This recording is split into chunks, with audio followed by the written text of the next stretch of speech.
President Tinubu has been dragged to the US court, risk arrest over delay for the release of Mazi Nnamdi Kanu. My dear listeners, I greet you all this very day. I greet you.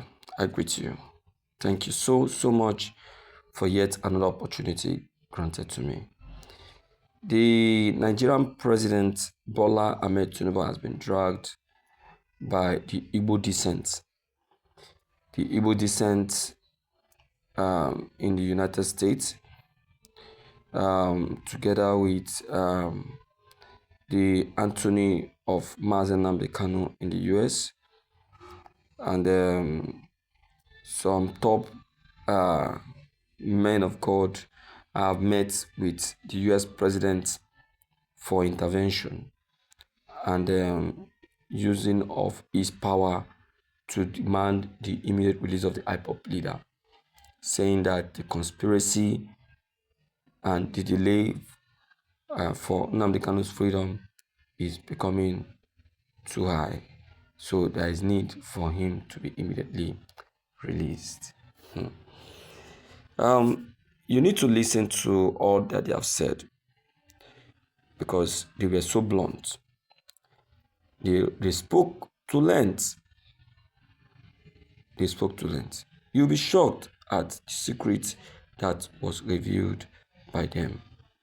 Take your time and watch this very video to the very end. And don't forget to like and subscribe to this channel for more updates. This is Africa's Concept TV. President of American Military Veterans of Igbo descent, David. I'm here today with rising sons and ambassadors for self-determination. We're in the state capital to bring our concerns to the American folks that Nnamdi Kanu needs to be released now. A lot of people have talked about him being unjustly incarcerated for nothing. He is not the problem of Nigeria. If anything, he's the solution to solve Nigerian problems. We're asking President Tinubu, just like we asked President Buhari, that got him in the first place, to release him. They have not done anything to anybody. On this note, we are reminding the world about what happened in January 2017, when inauguration of Donald Trump was celebrated in Port Harcourt, and the Nigerian government shut down and killed over 27 young youths of Igbo descent, IPOB young stars, for doing nothing but cheering up the president of their choice. This happened and nobody have been brought to account for that. We are asking that the government of the United States under Donald Trump, president, to look into that massacre, because it was democracy that was being celebrated. And those youths were happy, rejoicing that such a good thing happened, and the military went and killed them all like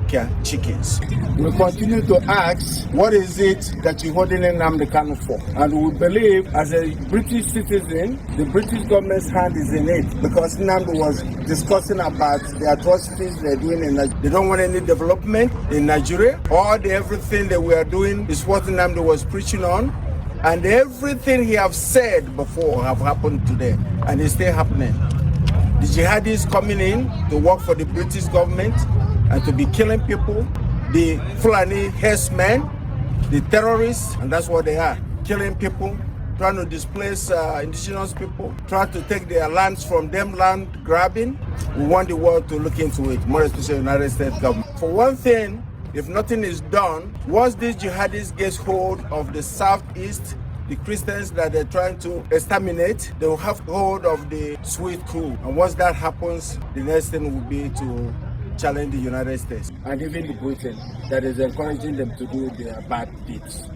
So, Father, I've heard that a Nigerian government official, the Inspector General of the DSS, Department of State Services, has said, Nigerians, defend yourselves from the terrorists and the bandits, end quote.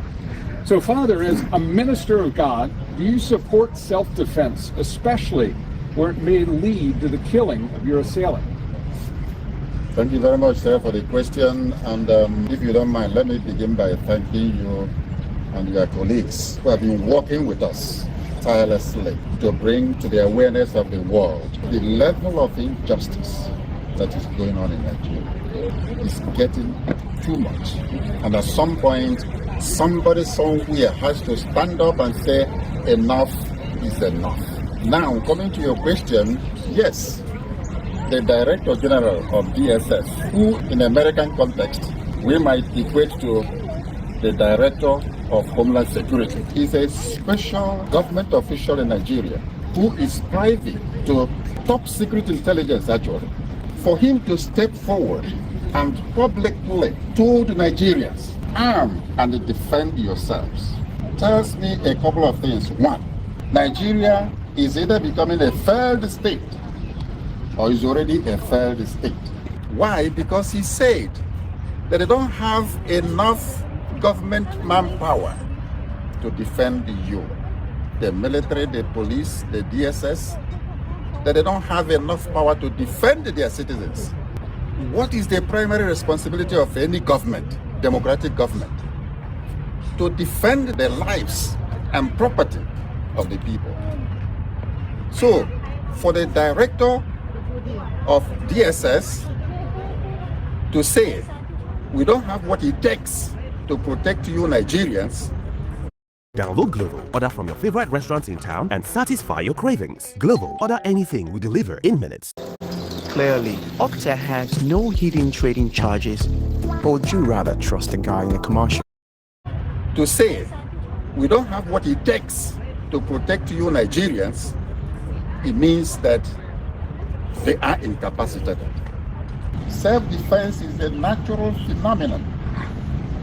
If I were to pinch you now, you will blink unconsciously in defense of yourself. So self-defense is a natural phenomenon. But in the context of the DSS, honestly, I wasn't expecting that we shall come to that level at which the common people are required to arm themselves and defend themselves. But guess what? It has happened. In other words, what it means is you're on your own. If anything happens to you, you have yourself to blame. Now, because self-defense is a natural phenomenon, I have never read about any law, moral law, Christian law, civil law, natural law that is against self-defense.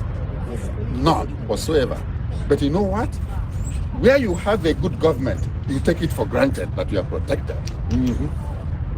And so it's not even a question of whether I support it or not, or whether it is legal or not. And then for the government to say, defend yourself. Now, we are taking self-defense to a higher level. The level of you have to do everything possible to protect your life. Your life is the most precious gift God has given you. Very, very precious. God has given us a precious life to take care of, and we should guard it judiciously. But what is happening in Nigeria is that a group of bandits, terrorists, have taken it upon themselves to be massacring people at will. They carry arms all over. You can see, my people. You can see. So they are even aware of the illegal massacring of the Igbo people in Nigeria. The Fulani, illegal killing, massacring, and forceful takeover of land belonging to the Biafran people. Oh, my people.